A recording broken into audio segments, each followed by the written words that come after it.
also. So that's a half hour middle of the day, just like this, 11 a.m. and and 1 p.m. one day a week. So that's a really awesome opportunity to practice. I don't know if there's a way to mute everybody except for whoever's speaking. Ah, let's do that. Yeah, Maya's got it.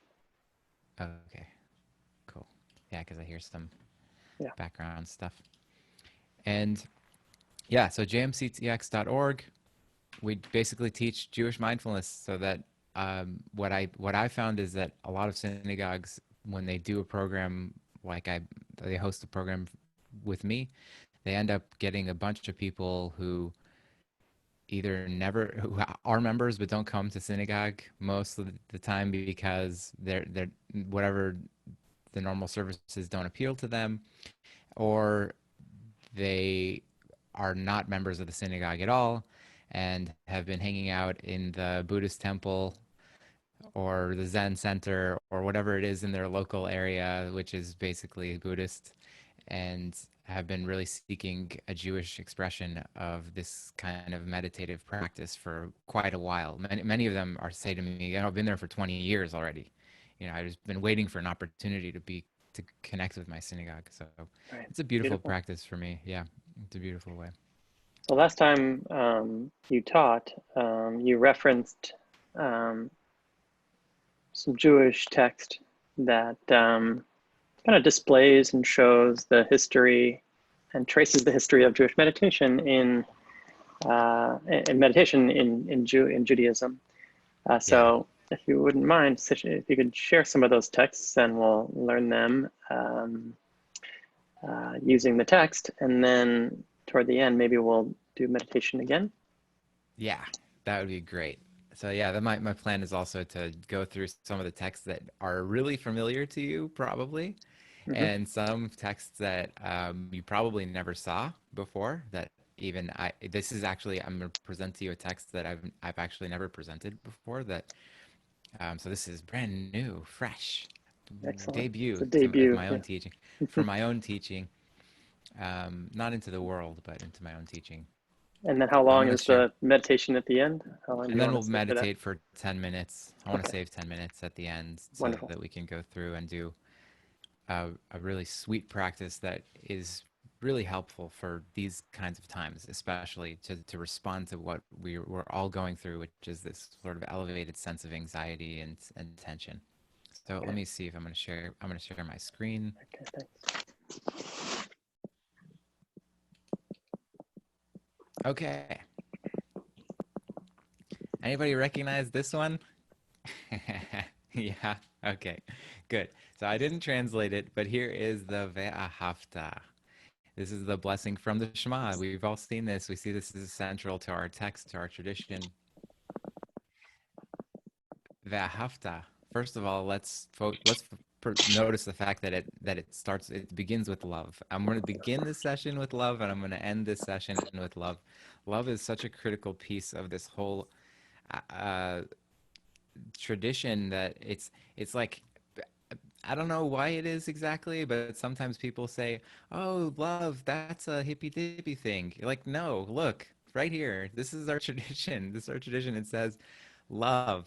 That, like, I guess if I'm pointing, it should be right down here. Yeah, love, love, love. This is not. It's not like secondary. This is not. It's not just some peripheral piece of our tradition. It's central. This is from the Shema. This is one of our central. Everybody Jewish knows Shema. No negotiations. If you want to convert into Judaism, you gotta say Shema, right? So everybody knows it, whether you were born here or came in or elected to be a Jew.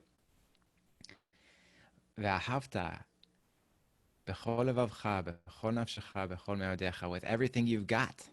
Yeah? So now what does it say? Not just love, but it also says you should speak about this. You should dwell upon it. And in what postures? B'shivtecha beveitecha, when you're sitting, uvlechtecha v'derech, when you're walking on the road, and by the way, and everything in between. B'shochbecha, when you're laying down, uvkumecha, and when you're standing, and everything in between. and you should tie them on your hands, and you should put them on your doorpost, and you should basically remind yourself in every single posture that you ever encounter in your entire life, you should be dwelling in this way with love. Yeah? Why?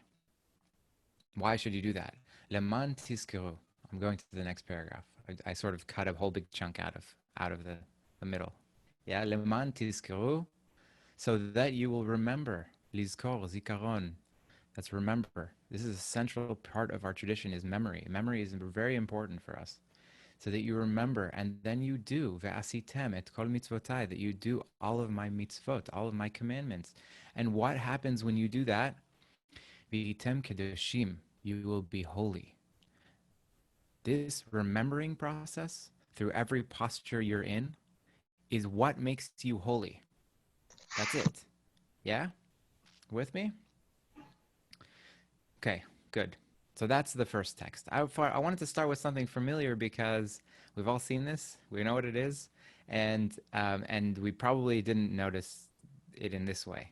So I'm trying to just recall our attention that actually this is trying to tell us something that is not. It's on the face of it is just another few words, but really it's esoteric. This is something that is telling us a secret about how the universe is formed, and what it is to be a Jew is actually to pay attention to what's happening all the time with love, all the time in every posture. Why? So that it makes us holy. That's what makes us holy. The ability to pay Say, attention makes us holy. Yeah? So say if more we have, about the remembering making us holy.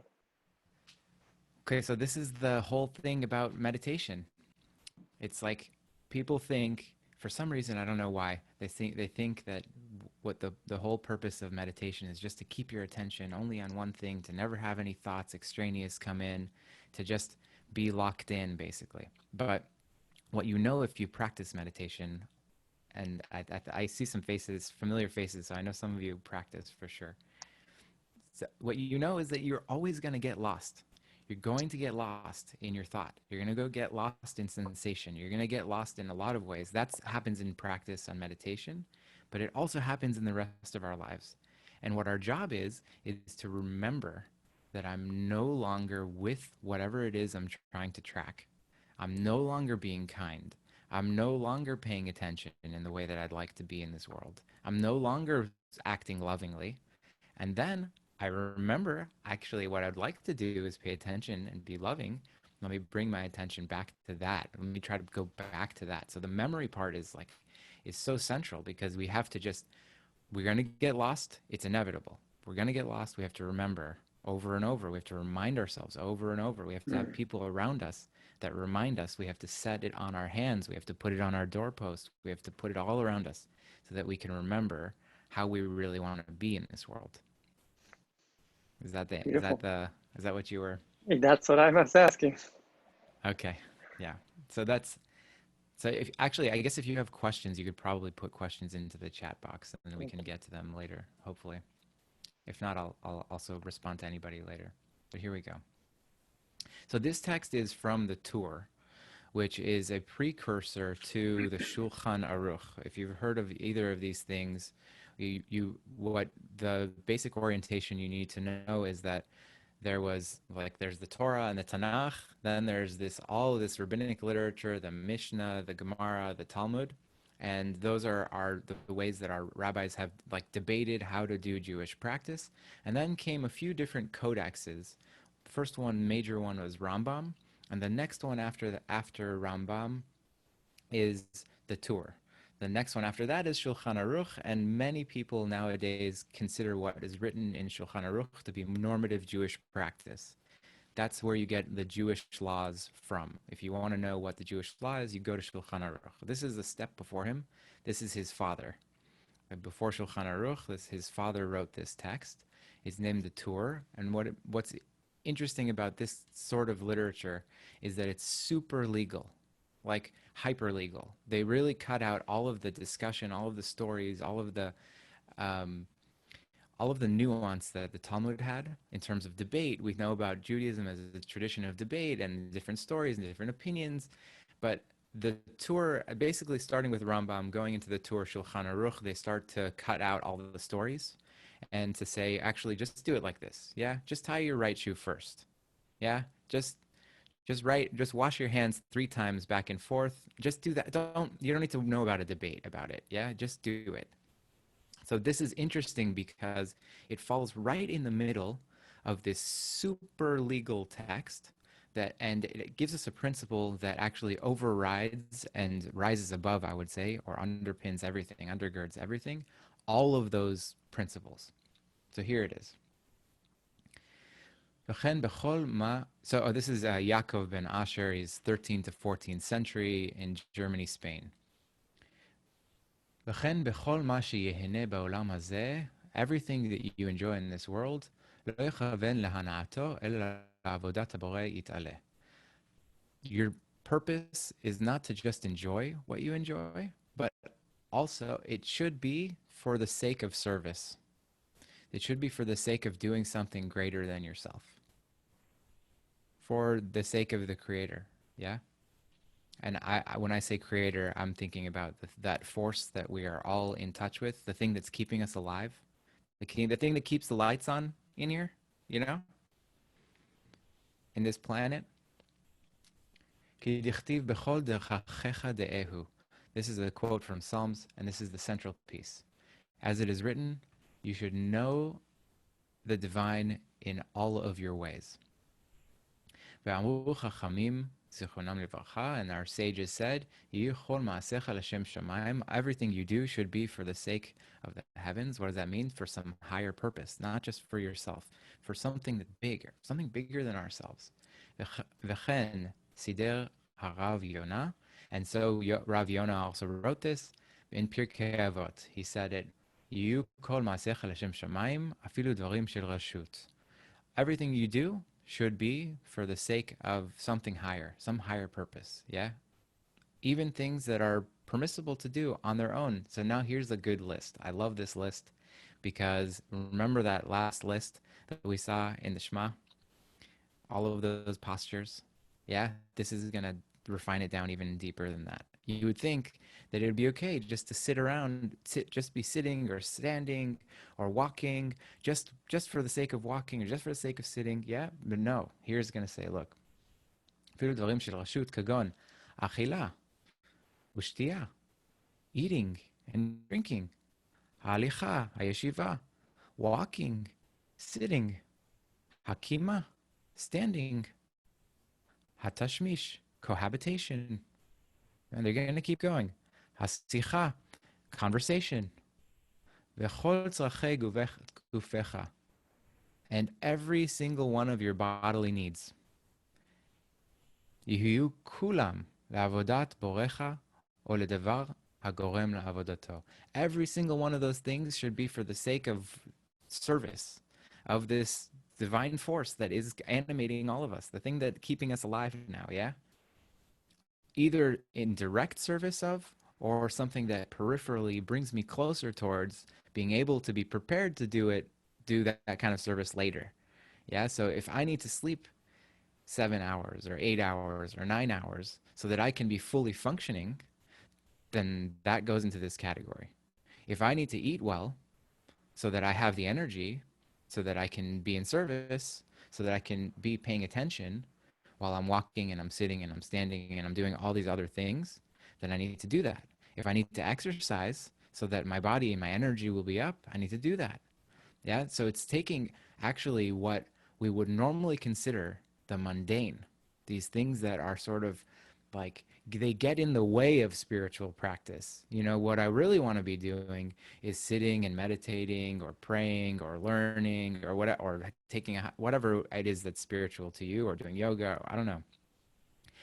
That's what I want to be doing all the time. I don't want to be doing dishes and laundry and thinking about food and how much I sleep and how much I exercise and how much I don't, whatever it is, how I speak. What I want to do is I want to get past those things. Yeah. I don't want to think about how I clean up the house, but this is saying, no. How you clean up the house affects how you serve. How you speak to other people affects how you do service. Who you speak to affects how you do service. How you eat affects how you do service. So let's pay attention to that. So And one of I those, wonder, yeah, go ahead. yeah, go One ahead. of those activities. Oh, you finished. No, I think it's more important to whatever you're gonna about to ask. One of those activities stands out from the rest, right? The tashmish, Tashmish, yeah, even which you sex, referred to as cohabitate, sex, cohabitation, yeah. yeah, And sex, yeah. so tell us a little bit about that, about sexual energy and sex, the act of sex, um, for Lavota Tabore, for God and heavenly purposes.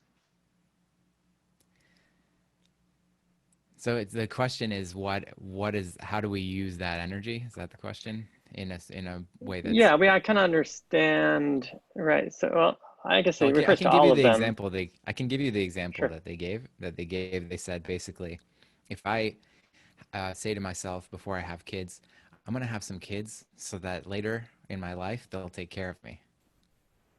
They'll take care of the farm. Yeah. I've had that thought. Yeah. Go on. How's that going for you? Then they'd say, they'd say those that's not a wholesome motivation. If you're saying to yourself, I want to bring more godliness into this world, yeah, because kids are amazing. I want to instill in them a sense of service so that they can actually spread more service into the world, which Hmm. I know that's true for you too. Just as a human, yeah, because you're Yeah. trying to instill values in kids so that now it's not just you impacting, right? Now you're spreading that impact through all of the children that you've raised. They can bring more of that light into the world. Oh, for That sure. that's wholesome. Yeah, that's wholesome reason. He's also saying, and look, it's very loose here. It's very loose. Like what looks like the same thing can be motivated by in whatever way. It's all internal. Only you know, right? So there's a whole list of here that I cut out, but there's a whole list here where he says all these wholesome things that you might think are good. It doesn't matter what you do, like hanging out with at the feet of the wise, or you know, teaching Torah, speaking words of Torah, teaching text in a way that helps to enrich other people's lives. Like, right, we've all been in a part of in a group where we're learning, especially if you're, I don't remember who it was that said that they've been doing melt-in classes, but I'm sure that this is true in every class I've ever taught and every class I've ever been in.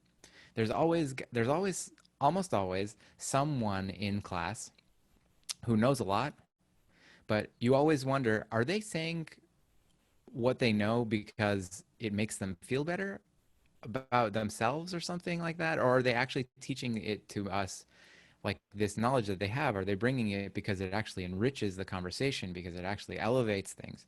Because and sometimes it's hard to know the difference, and you never know what their motivation is, but it's like something that goes on in your mind. It's like a wondering, like, even, and I wonder about myself sometimes. Like, I have some wise thing that our tradition teaches, it's Torah, and I'm wondering, am I saying this because this is going to raise me up in the eyes of my colleagues? Yeah, is it because then everybody's going to know how smart I am? Or is it because I really think that this thing can enrich other people's lives, right? It comes out the same. It comes out exactly the same, just same words. But the Hmm. question is, what's the purpose? Why are we doing it? So the same thing with sex, yeah? Like, why are you doing it? It can be because you want to connect with your partner. It can be because you want to express the that really like deep desire for connection and um, for being held and being nourished and uplifting, or it can be kind of an act, a throwaway act. Thank you. Yeah. Yeah. So this is the same thing with everything we do. And look, just I want to pull back and I want to just give give voice to the fact that what this is asking us is no small task, like at all. This is a huge ask of us. What the Shema was asking of us in the beginning, pay attention in all of these ways, all the time, basically all the time. And then now this is drilling in even deeper. It's like, what? I can't even take a sip of water without thinking if this is going to be in service? right? It's really micromanaging the my life all the way down to the really nuts and bolts. Like if I don't drink, I can't survive. Now, what kind of practices would actually help me to achieve that, to be able to even do that, right? Because to go from zero to that level of awareness, let's say I was able to do that, really pay attention all the time in all those ways. Wow, that would take such a level of awareness that I currently don't have. I'll tell you that. And I've been practicing for a decade. So what would it take? But I'll tell you though, my practice has brought me like leaps and bounds closer to that. Leaps and bounds.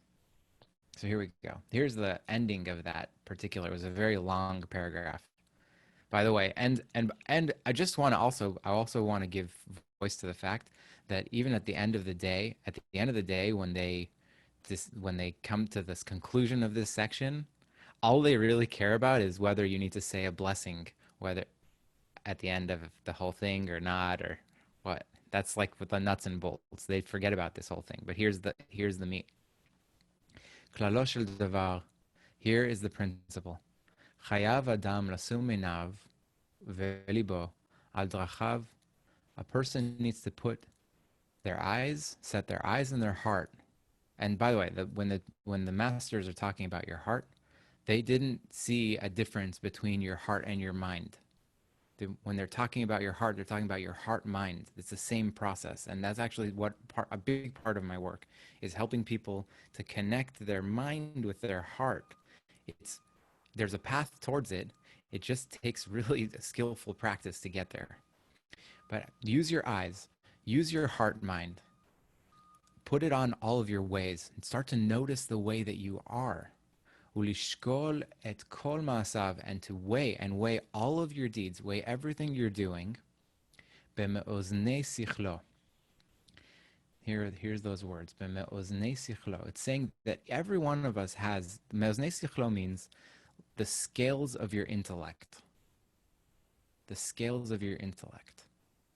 Every one of us is built. You come like this factory, right out of the factory. You have this thing called a seichel. Yeah, you've heard of the seichel? You have this ability to pay attention. You have this ability to weigh what's right and wrong. You have a compass within you that tells you when you're paying attention to it, when you learn to pay attention to it, you have this thing inside you that can help you navigate right and wrong. Every one of us has that. You have to use it. It's saying use your God-given gift, this ability to pay attention and know what's right and wrong.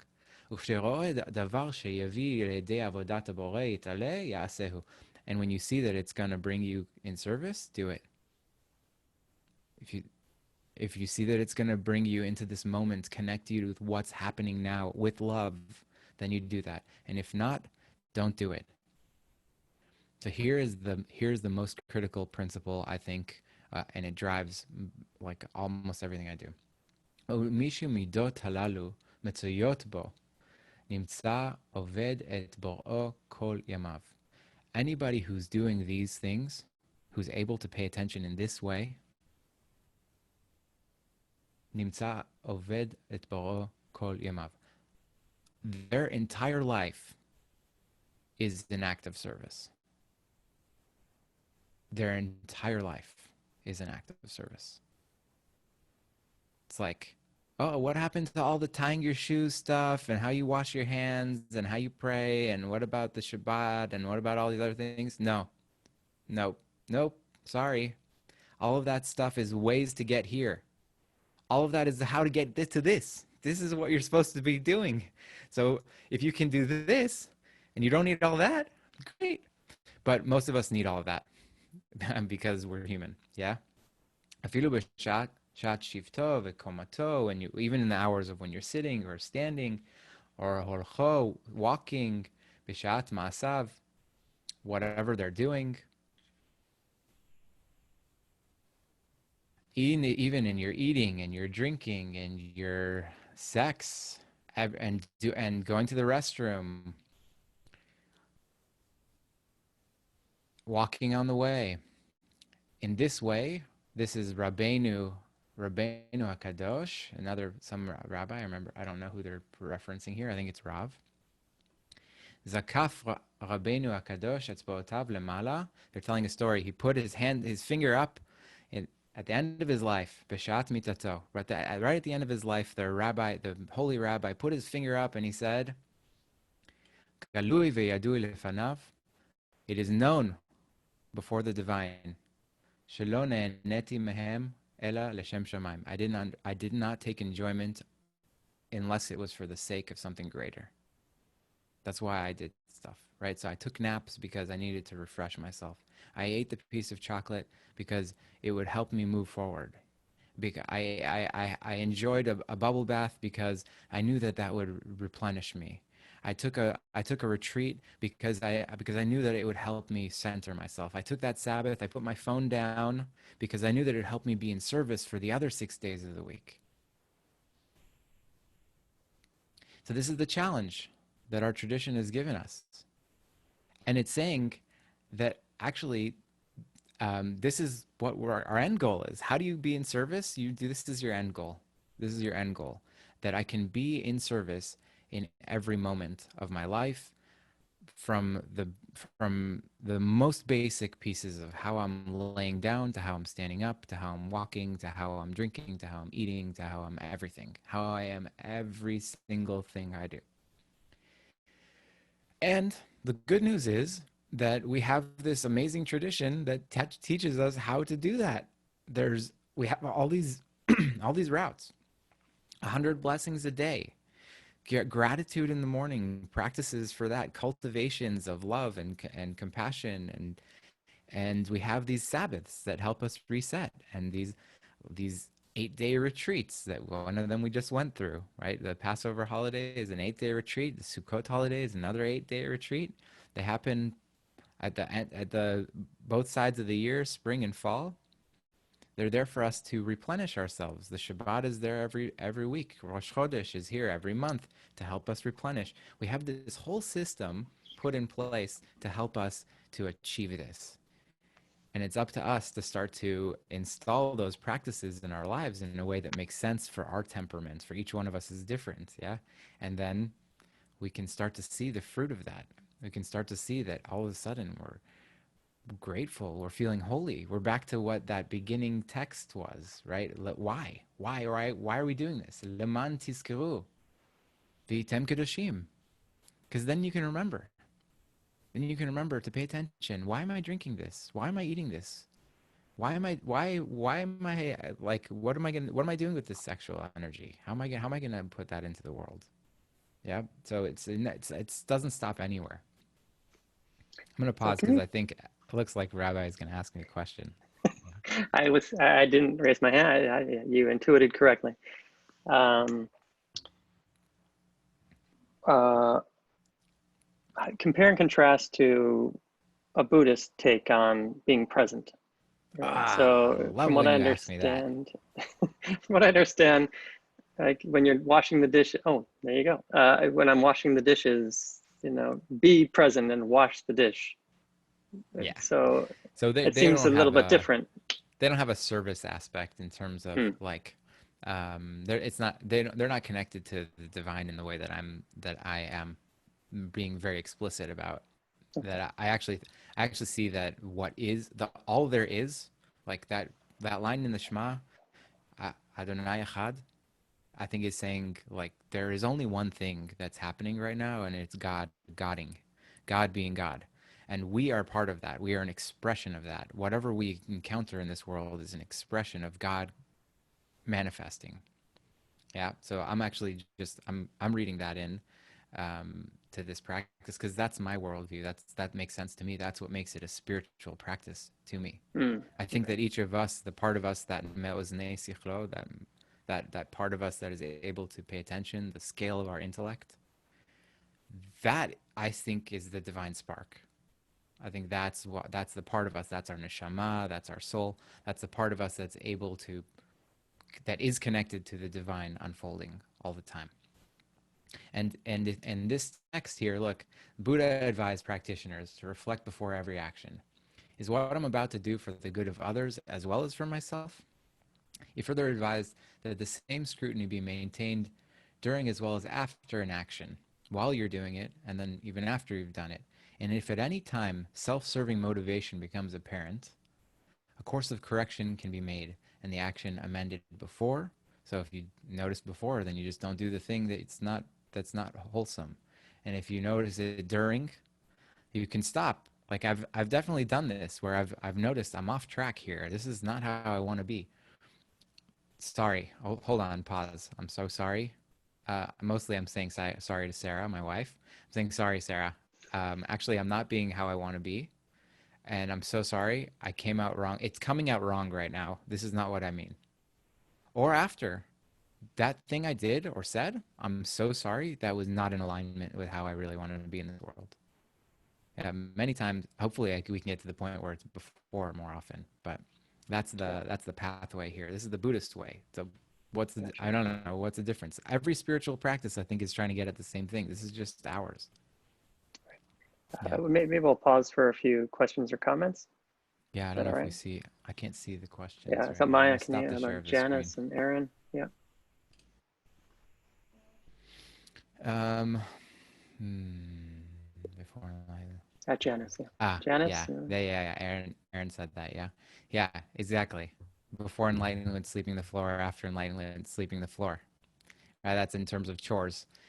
Yeah, there's no difference. Once you're enlightened, you still have to do chores. You just accept them as the way. That's the path. Actually, there's not. They are the path. There's not. There's no other way. And then Janice, how is that different from the Jewish concept of serving the one? Oh, you. So I think we answered that. Is that the question? Well, yeah, the can you hear me? Yeah. Okay. So the little text that you put up that described uh, the Buddha said that if you are doing a task, that you should be doing the task in service to others and not only Mm. for yourself. And that seems to me to be completely in line with the Jewish concept of Yeah. uh, of serving the Yeah. one.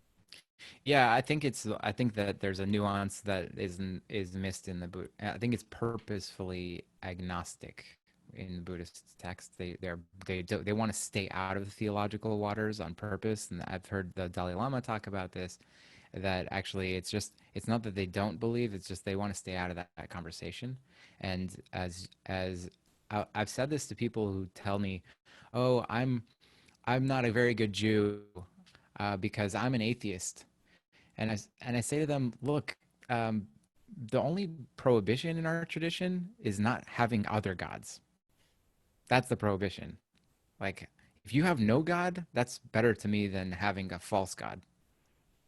Like that's actually a very Jewish thing to not know and to not serve anything else above God, right? That's okay to me. That's okay to me. Yeah, I don't need anybody to have a concept of the divine. What I want to make sure that people understand and notice is that what's keeping them alive is not them. That's it. Like I it's not me. I did not will myself into this life. I didn't. I didn't will myself even awake. I'm not keeping, it's like nothing I'm doing actively is keeping me alive right now. Nothing. It's not me. That's not me. The aliveness is not from me. That's that's what I'm trying to point out. Yeah, that's the biggest piece of it. And if we can agree on that, what it is, I'm going to call it God. Yeah, but you can call it whatever you want. Just we have to agree that it's not you. Uh, Debbie Friedman once taught us we are being breathed. We're not breathing as an act of deliberate choice. We are being breathed. Yeah, it's a similar thing. And Yeah. 99% of the time we really are, right? How much of the time are you really paying attention to yourself breathing? And like you can do it right now. You can just take a deep breath. Yeah, you can take control. Yeah, okay. But what about the 99% of the time when it's just happening for you? Yeah, so you can Yeah. attribute that to, oh, that's science, that's biology, that's whatever. But I can also say, no, that's the divine. That's the divine force in the world. I So think let's we're do ready for, yeah. let's do a practice. Yeah. Yeah. I think we have. Do we have the 10 minutes? Do we have 5 minutes? How much time do we have? I don't. I was asking Renan. Sorry. Yes, we usually end Todd. around 12:50, so we have 10 minutes. 50? Oh, good. Perfect. Yeah. Good. Good. Good. So this is a practice. There are different kinds of practices that we do. Some of them. So last time we went through all of our senses, but we sort of tried to ground ourselves in our breath. This is a practice. This is a cultivation practice. It's a blessing practice. It's a really important practice for times like this. What I'm gonna ask you to do is to, if you're comfortable closing your eyes, great. If you're not, you can keep your eyes open. Just sort of drop them down. I'm not that interesting to look at. I promise. It's really not that interesting. You can drop them down and sort of just soften them. You're not using them for seeing anything. Just and I'm gonna ring a bell, and then we're gonna go through the practice. And just remember, it's not about being able to feel. It's about the intention. Just like we started with before. Just it's about the intention. What's your intention?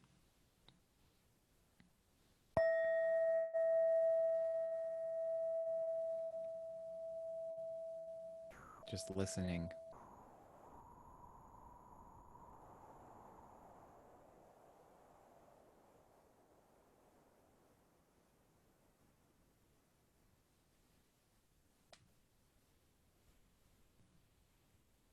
And listening to the space you're in. Maybe you can hear the sound of the road, cars outside.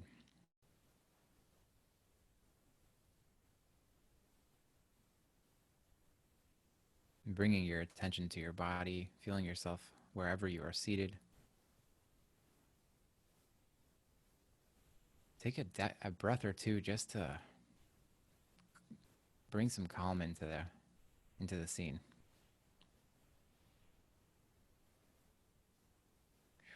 Releasing.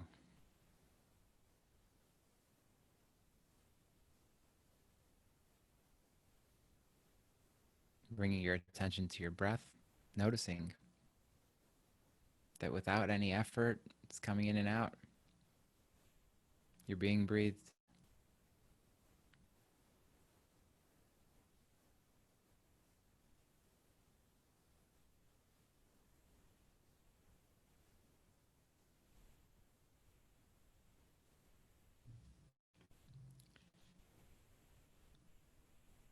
And then recalling a memory,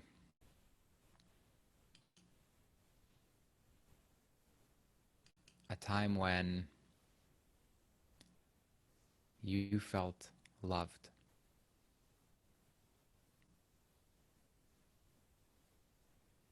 Where were you? How old were you?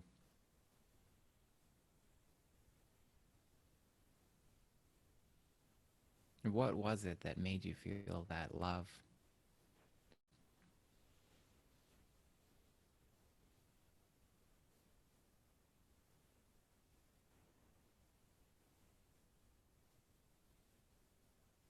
And see if you can feel it now. Not just in the memory space, but now, right now. What can you feel that feeling, that same feeling?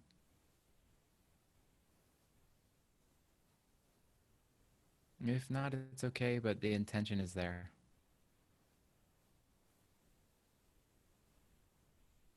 To bring that feeling of love into this moment.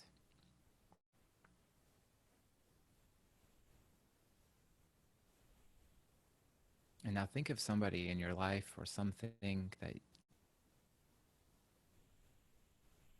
is so lovable.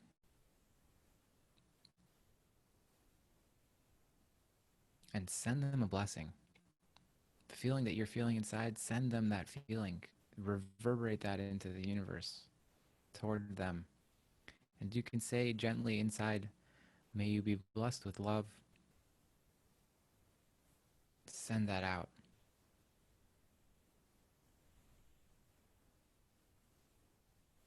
Those people we're thinking about, may you be blessed with love.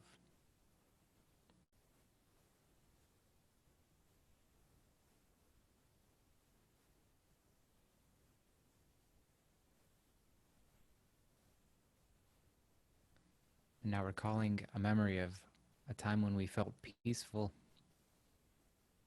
It might even be right now. Where were you feeling peaceful?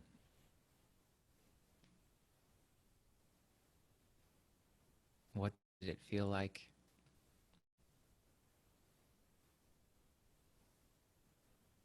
Where in your body does peace reside?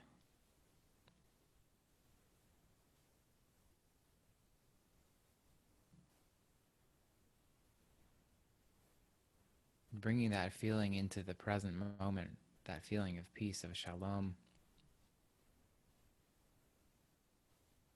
allowing it to pulsate through you with every breath.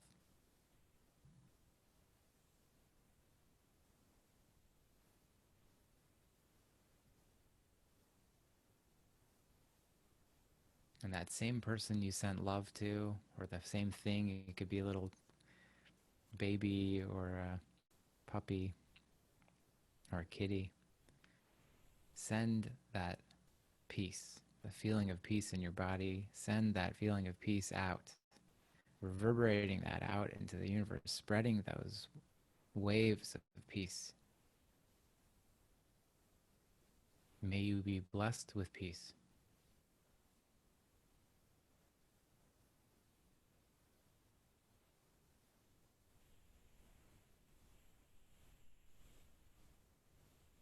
Feeling it within us and sending it out. Recalling also a time of joy. Maybe you put a little smile on your face to help you remember a time when you were happy, joyous.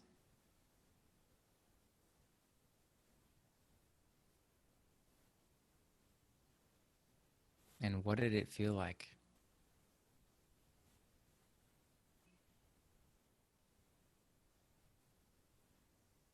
It's almost electric, the feeling of joy.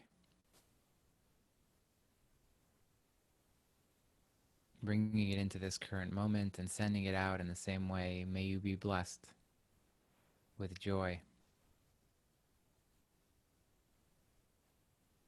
May you feel what it feels like to be joyous, putting that smile on our face.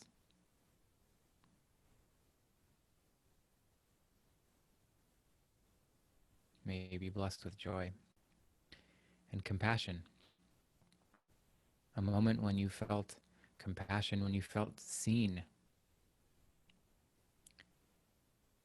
in your difficulty, where you felt like somebody could see that I'm suffering and they want to help me. That's compassion. It feels so good to be noticed, recognized.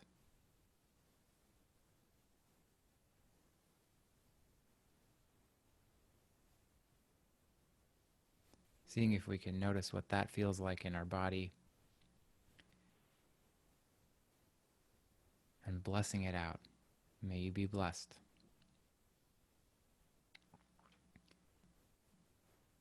With compassion.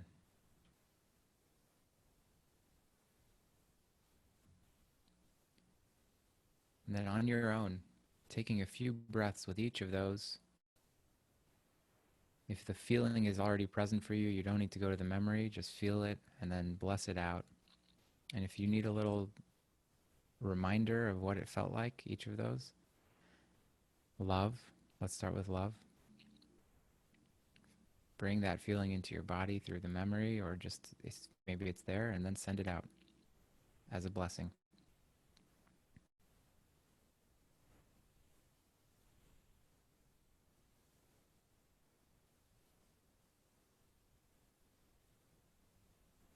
And peace.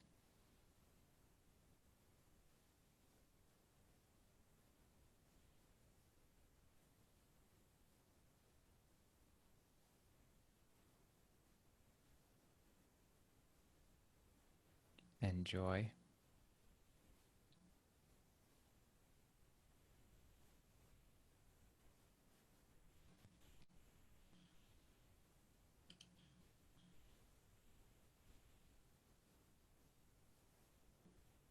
and compassion.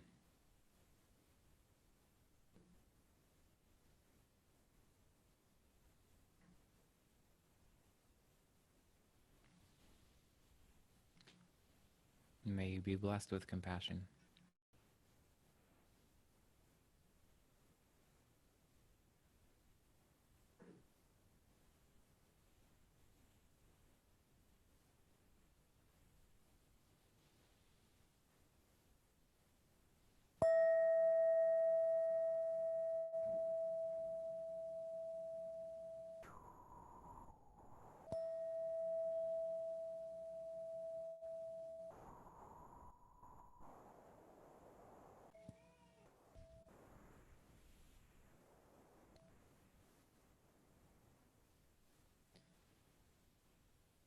Taking a deep breath, I'm going to teach you a straw breath. It's amazing practice. Take a deep breath and then exhale very slowly as if through a straw, extending the exhale.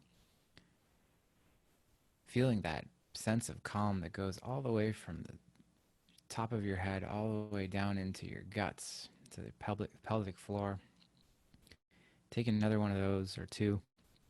Deep breath and very, very slow exhale as if through a straw, extended, feeling the peace spreading from the top of you all the way down.